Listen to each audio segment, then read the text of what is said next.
Okay, so this is just a short video on how to put the parcel shelf underneath the floor, which sounds simple, but it's not that simple, especially if you don't really want to break anything. So I've put the car's got the floor in and it's got the shelf on there. It's page 101 in the manual if you're interested. The picture's not particularly useful. So the first thing to do is to take out the boot floor and put it somewhere safe.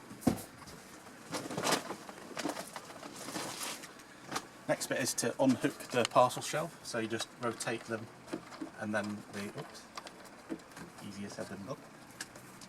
Rotate them and underclip them, so you have to sort of pull them to the side so that you don't break them off. And then you pull the parcel shelf as normal and back. Now this is where the important bit is. You've got to make sure that the parcel shelf stays flat.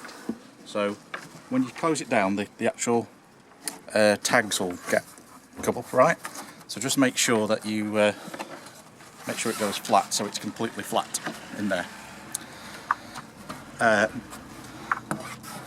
The kind of string parts that hold the parcel shelf up need to be sort of dangling down, so if you hold it like that, because this is the way in it's going to go, so this is the orientation. So then you just take the parcel shelf, and it's a bit fiddly, but make sure that those retaining strings are out the way.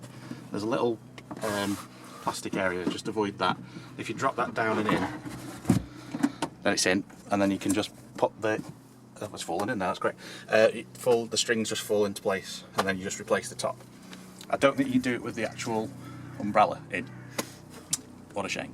And then you just put the top back down and you've stored it away. So that's just a short video about how to put the parcel shelf under the floor, which would seem to be easy, but it's a little bit tricky, especially if you're a little bit cautious. So there you go, thank you.